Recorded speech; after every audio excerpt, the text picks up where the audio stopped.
When you're selling your house, it can be really hard to know which home improvements are going to give you the best return on your investment. My job is to give guidance to homeowners to turn their unsellable houses into surefire sellers.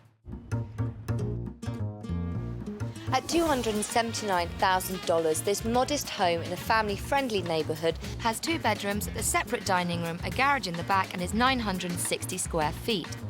It's been on the market for 6 weeks, and there hasn't been a single bite. That is why I'm here to convert this unsellable house from sad to sold. Gail works in marketing and event management, feisty and independent. She raises her 2 daughters, Chanel 19 and Tyra 15, on her own. They've been loving their home for more than 5 years. Up or down? Getting this home was like a milestone in my life. It was my first home. The kids and I were on our own. This was the perfect size for us at the time. But the house doesn't suit their needs anymore. I'm in the basement alone. I feel like I'm part of the family if I was upstairs with them. This house is very small, and I need more space to move around. I'm looking for a more modern home, something with a lot more space. 2 months ago, Gail took matters into her own hands. I can sell it on my own. I don't need to bring in an agent. So I created my own listing. I did a mass email to a lot of people that I know. I also put it on an internal bulletin at my job, as well as on the internet. But her plan backfired. I didn't get a lot of interest. It was a disaster. After about 6 weeks of selling it on my own, I went and got a professional. So for Gail, it's now or never. In order for the kids and I to move forward, this house has to sell. Gail's semi-detached house is one of many similar homes in this up-and-coming hotspot 20 minutes west of the city centre. Houses like hers sell in 15 days for around $300,000. And even though Gail listed her house at $279,000, with 4 open houses and 10 showings, she's had no offers. Competition for affordable homes like Gail's is fierce, so why has it been on the market for 6 weeks? I'm going to go and find out. Look, one good tug and I could literally rip this off. The paint is all peeling. There's a disassembled table over there. This porch is hazardous, unsightly. And with this porch in this condition, there's no way Gail could talk any buyer into a sale. Dining room with quite a lot of eclectic furniture. It's like someone sort of half-heartedly tried to make this house ready for sale. Peeling 80s peach wallpaper and a manky old carpet runner. I never understand why people put their largest pieces of furniture blocking the doorway, because it makes the room feel smaller because you've got to manoeuvre around. And they couldn't even put their blinds straight. Oh, I was expecting a terrible kitchen. Moving on through. This is unacceptable. You cannot sell a house with a back porch in this condition. I dread to think what's upstairs. This might be one of the worst paint jobs I've ever seen. I find it hard to believe that anyone thinks that you can show a house in this state and expect it to sell. No wonder Gail is feeling overwhelmed. Any buyer walking in off the street would feel exactly the same. First, Gail thought she could sell her house without an agent. Second, because of its condition, buyers perceive her home as structurally unsound. And finally, people aren't willing to pay $279,000 and then spend even more money getting the house to the standard it should be. And that, my friends, is what is stopping this house from getting sold. If Gail wants to move, she needs to listen to what I have to say. Gail, this house obviously holds good memories for you. It's your first house. Yes. Where you brought up your 2 girls. Yeah. When you first put your house on the market, you didn't put it on with a real estate agent. Why was that? Well, I was thinking with my marketing and promotion background that I can use the same skills to market and promote the house. Yeah. I realize now that it's much more than an agent does and what I was trying to do, and I appreciate what they do. A lot of people make up their minds about whether they want to buy a house in 60 seconds. Right. Now, they're going to spend at least 60 seconds on the porch checking out all the damage. I was thinking that it was outside and it didn't really matter. Curb appeal is very important. You look at 25 houses, you might drive past a few of them. Right. And if they don't look great from the outside, you might not even bother to go in the first place. Okay. The wallpaper in the hallway is literally coming off the Yeah. walls. Now, you want buyers to think that the house is in tip-top condition, not just decorative-wise, but structurally as well. I bought it the way it was, so Yeah. I figured someone else could see the beauty in the house. Now, the living room. The sofa you're sitting on is quite large. Right. And it's right in front of the doorway. I know. Much too big for the room. We've been here for so long, we kind of got used to everything, and then in our minds, everything looks great. Your bedroom. Would you say Thought it came out. painting was your forte? No. I thought it was, but it's not. The problem when you choose a very, very strong colour is some people are going to like it, some people aren't. And the thing when you're selling your house is you don't want to alienate people. You want everyone to like it. Right. So are you ready to help me get this house sold? Yep, I'm ready, because we're ready to sell and we're ready to move on. This pocket of affordable homes in a close-knit uptown community is a golden ticket to first-time buyers. Gail's house has been on the market for 6 weeks. Initially, she went down the private sales route, but with little success, so she decided to employ a real estate agent. And I'm going to go and have a word with the agent, Deb, to see what she's doing to get this house sold. Debs, now Gail decided to sell her house privately. What would you say the pitfalls of choosing that route are? First and foremost, she doesn't have access to MLS, which, of course, is accessible by over 25,000 agents. And along with that comes legal elements. So I think that when people try to sell their homes privately, they might become targets for somebody that might not have the purest thoughts. You know, this is where mortgage fraud and real estate fraud might enter into it. How would you differentiate yourself from another real estate agent? What do you think you bring to the table? Understanding the marketplace, what's happening in the particular area. So you're in a position to really be able to sell the house from the perspective not only of the seller, but of the buyer that might be looking to move in. What advice did you give to Gail? It's got to be extremely clean. People can be very forgiving of houses that don't meet their standard of decor and design, provided the house is sparkling. What have you done to market the property so far? There'll be an agent open house. There'll be weekend open houses.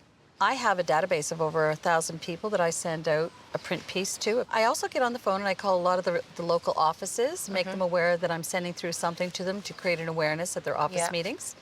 First-time buyer coming through the house and they see the peeling paint, they see the slightly unstable porch. How do you turn the situation around? If you say to them walking in the door, ignore the decor. Put your own stamp on this, but consider the fact that it's priced to sell. Once we have sorted out the exterior, given it a fresh coat of paint, modernised the sitting room, the dining room and the master bedroom, are you confident that this is going to appeal to the first-time buyers? I hope so. Gail did the right thing by hiring an agent, but she still needs to see what a move-in ready house looks like. I'm taking her to one that sold in just 7 days for an incredible $57,000 over asking. Okay, Gail, you want to invite the buyers in. Right. And you do that through curb appeal. So come on up to the porch. It's warm, it's inviting, it's well maintained. Yeah. It bodes well for the inside. Yeah. Well, come on inside. Freshly painted front door. What is it specifically you like about this room? The color they use for the paint is very soothing. They've positioned the furniture perfectly. Doesn't feel crowded, clean, decluttered. Come through to the dining room. Now, what do you think of the flow between the sitting room and the dining room? It's a great flow because the colors are the same, I notice, versus in my place, and the carpet continues from room to room. We want to kind of create more of a flow, so your ground floor matches. Got it. Anyway, come up to the bedroom. All right. I always say to people, when you're choosing paint colours for a house, when you're for the purpose of sale, Right. go for colours that increase the sense of space and light in a room. Right. If people see peeling paint, the porch stairs falling off the back, they're going to think there are serious structural problems with your house, and that's going to scare them away. Right. This house sold in 7 days for 13% over asking. Oh, wow. We're gonna make your house look as great as this. I feel positive that I'm gonna have a good outcome from it. Okay, well, if we stand around jabbering, we're not gonna get anything done, so come on.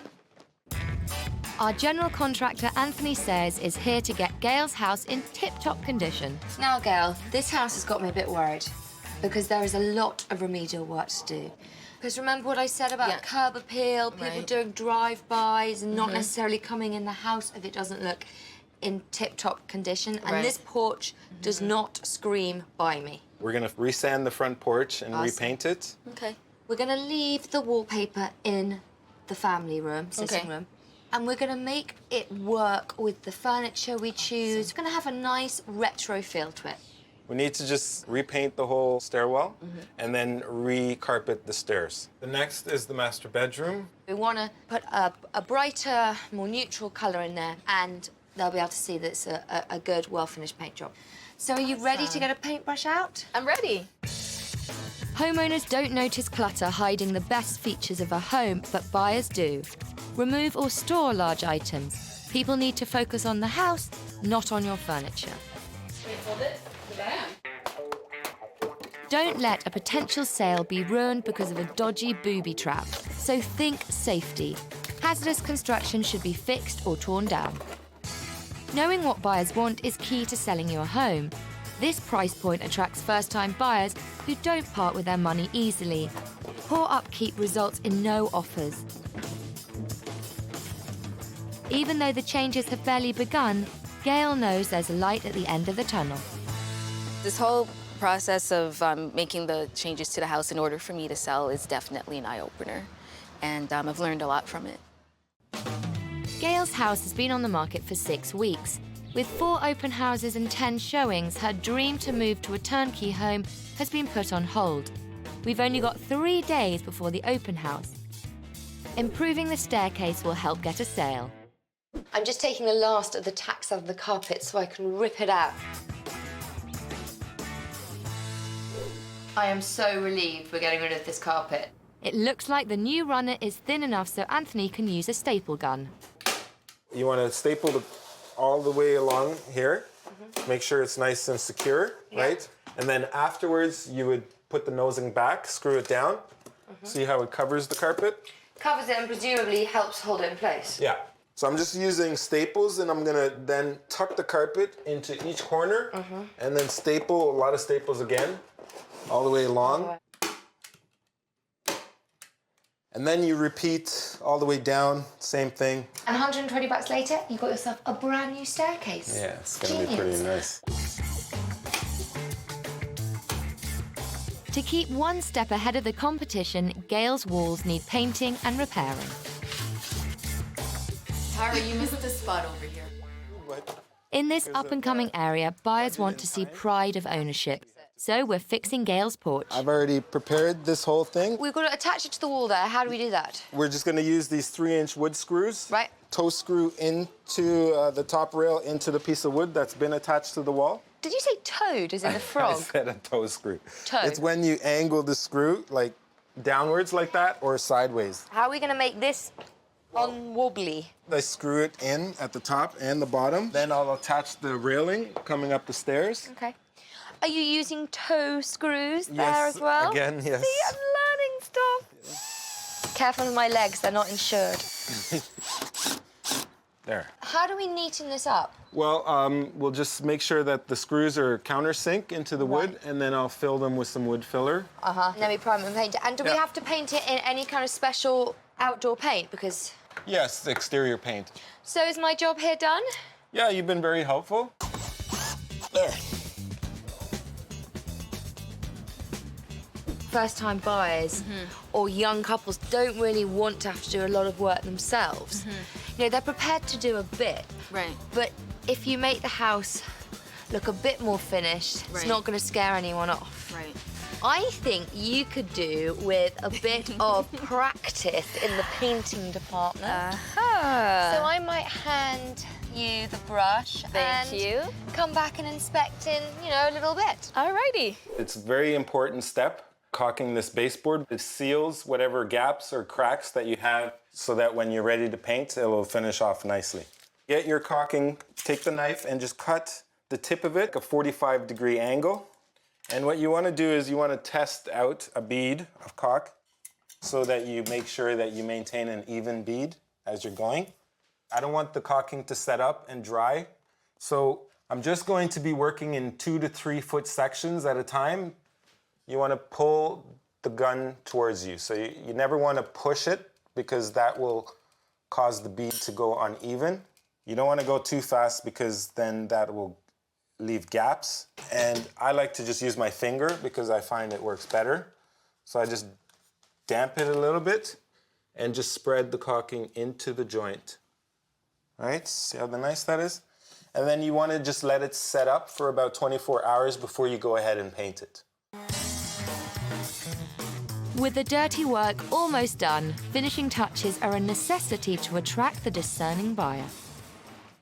If you can't afford to reupholster, then slipcovers are a fantastic way to update your furniture, and you don't have to customise them because there are plenty of colours and sizes online or in your local department store.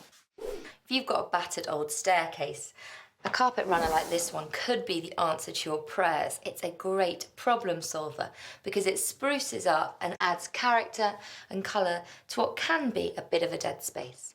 Customised drapes can cost a bomb, but I'm going to let you into a little secret. You can pick up discount drapes at any home interiors store, and by adding some leftover material to the bottom, you have created a customised chic look for next to nothing. With the updates complete, will buyers still treat Gail's house as a drive-by? When I first walked into Gail's house, I was horrified by the amount of work we needed to do to get this house ready for sale. But now I couldn't be happier with the results. No wonder Gail had a rough time selling her house. The first thing people saw was her rundown porch. Maximising curb appeal, we've built a new railing, as well as giving a fresh coat of paint to every surface. We've brightened up the front by planting some flowers too. So, by renovating the outside, we've added value to the inside. Buyers did an about-face in the mismatched dining room. We've created consistency by adding chic, modern chairs, crisp table linen, and bright wall paint. Ooh, and no more Las Vegas chandelier either.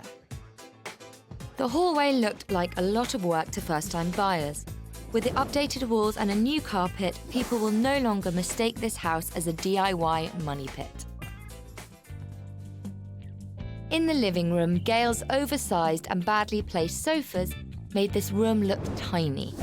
Keeping one couch and adding a few inexpensive pieces highlight focal points. We've given buyers a space they can see themselves living in. In the bedroom, buyers had issues with the sloppy paint job and the colour of the walls. New paint, curtains, linens, and modern lighting turn this room into exactly the type of retreat people want to escape to. This house has all the class of $1 million home, but at an affordable price. We've changed the perception of Gail's house from a structurally unsound DIY project to a flexible living space that first-time buyers can truly appreciate. If you're thinking of selling your home yourself, you should check out these numbers first. Only 5% of homes are sold by their owners via the internet, compared to a whopping 81% sold by agents and brokers. Real estate agents have the experience needed to price your home effectively, so it can sell for up to 16% more than through private sale. Build a strong relationship with your agent. Get them to work for you. It's your house, and you have the right to approve any marketing strategies, including the information and photographs on your listing. With Gail's house looking the way she's always wanted, will she feel like leaving? It's not shaking. I love the color. It's so bright in here. I love it. Ooh la la la la. This is really super duper nice. I'm so impressed with the changes that were done. And now I'm thinking I really have to get on it and find a place to live. Gail is convinced. Now will Debs, her agent, be able to sell this house? With this curb appeal, This invitation to come in, you have no idea how much easier it is going to be to sell this home. Do you think this is what first-time buyers are looking for? Absolutely. This is what's going to emotionally pull them in. That light fixture is heavenly. And people will look at that and they'll know they'll want to write that into the offer. They'll look at the draperies and they'll want to write that into the offer. Now I can say this is worth every penny that it's priced to. Hooray! Gail's new agent approves. One last hurdle, the buyers. This house is priced at $279,000. That's amazing. Because most of the houses I've looked at are considerably more money. Yeah. And not nearly as nice. First time buyer home, for sure. A street appeal to a house is important to me. So you've seen the house before? Very quickly. I had a quick breezed in, breezed out as fast as I breezed in. I can imagine living here. Do you think this has got what it takes as an investment property for you? I think so. We have converted Gail's modest, semi-detached house into a home that I think any first-time buyer would be proud of. Gail and her girls are one step closer to getting their unsellable house sold. Sure enough, just after the Unsellables left, Gail accepted an offer of just under the asking price. We've turned this house from unsellable to sold.